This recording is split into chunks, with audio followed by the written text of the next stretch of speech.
طب هنفضل نعاني لغايه امتى من الدفاع ده؟ ابجديات الدفاع يا جماعه عيب. انا مهاجم بس والله يوم ما كنت بلعب دفاع كان الكل بيشيد بيا، عشان الدفاع عقل مش عتل. وبعدين يا عم صبحي، يعني هي الكره سخنه؟ ما تمسك يا عم. مخرجين المباريات دول اخر عته. انتوا يا عم مش بتتعلموا من الناس اللي حواليكم ولا قدوتكم محمد نصر؟ الهجمه تكون شغاله واللعب يكون شغال ويقول لك لا هات لي كوكب الارض عشان وحشني واطلع لي بيه من فوق. فكرتني بالونش يا ابني، والله ربنا يرجعك بسلامه يا ونش. لاحظت زيزو بيكلم السيسي في نص الملعب اللي بصراحه كان ضايع في نص الملعب، بعدها بكوره هدف تاني لفيوتشر. وبعدين يا عم عبد الغني، وفي الاخر تزعل لما مرتضى يشد معاك؟ بصراحه اسم الزمالك كبير عليك، يعني في 2 لعيبه على الركنيه، طب انت رايح تزود لهم ليه؟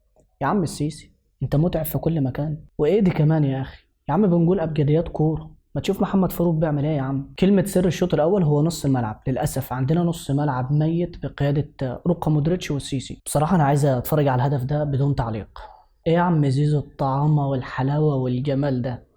ومش هنسى يا عم روكا التمريره بتاعتك. وبعدين يا عم ابو غني، يعني انت ناوي تفسد الفرحه؟ ما ترحمنا يا عم ونشف شويه. يعني هو كل اللي عايز يتشهر يلعب عليك. ناصر منسي عليه رحمه الله يصحح اخطاء السيسي ويخلص عرضيه من عمك زيزو تسكن الشباك. احضر الاهلي الان يلا، شوط بعنوان نحن هنا يا بريمير ليج. بدايه الشوط الثاني شفنا شيكا وفتوح وعمر جابر، يعني هنمسك كوره. محمد فاروق ضيع كوره واستراحام من نادي الزمالك، نحمد ربنا ونحاول نستغل احنا. بص يا حكم، اتاحت فرصه ازاي والكره اصلا رجعت ورا؟ يعني ايه الاستفاده من كره زي كده؟ الفايده في الفاول وبعدها هدف.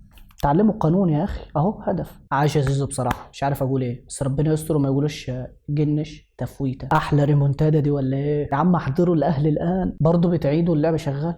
طيب ماشي بالشفا يا عم، بس كويس يا عمر جابر، حسنت يا ابني. بعدين في العرض بقى ده ظلم، دي مؤامره.